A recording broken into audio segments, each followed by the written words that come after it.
You're watching America This Morning, America's #1 early morning news. 1 year ago today, the lives of so many people changed forever as they lined the streets of Boston to watch the marathon. And today, tributes will mark the anniversary of the bombing that killed 3 people and injured more than 260 others. And it started with this scene yesterday when 3,000 people showed up for a photo shoot at the finish line to show their support. ABC's Taman Bradley live in Boston with more. Good morning, Taman.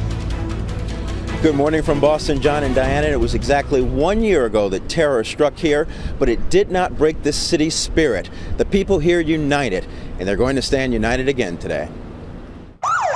Today, a celebration of Boston's resilience. The city pays tribute to the victims and survivors of the marathon bombings 1 year ago today.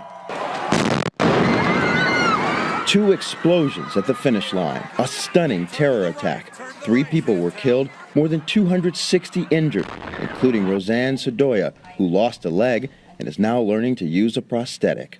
I don't think anybody knows what they're capable of doing until you're forced to be in it. It's the same story for Heather Abbott, another survivor. I learned that I'm much stronger and more resilient than I ever could have imagined. Under enormous security, survivors, first responders, and dignitaries will walk to the finish line for a moment of silence at 2:49 p.m., the exact time the first bomb went off. It's a very difficult day for families and survivors. Clearly, 1 year anniversary of loss of a loved one, change of a life forever.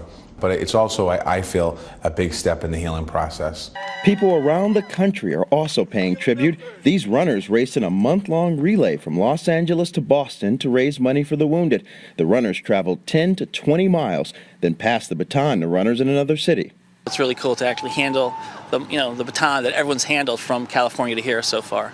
As for the Boston Marathon, now 118 years old, they'll run it next Monday with a new rally cry, "We run together." Last year just can't be the final word. We need to go out and really celebrate running as a great lifetime sport. So that's why I'm going back. Back here live on a windy morning in Boston, Vice President Biden will join the governor of Massachusetts and the mayor of Boston for this afternoon's tribute. They're going to raise a flag at the finish line, and church bells will ring out across the city. Diana and John. All right, ABC's Taman Bradley live for us in Boston this morning. Thank you. And tune in to ABC later today for live coverage of the anniversary, including the moment of silence. Our coverage begins on the air and online at 2:35 Eastern, 11:35 Pacific.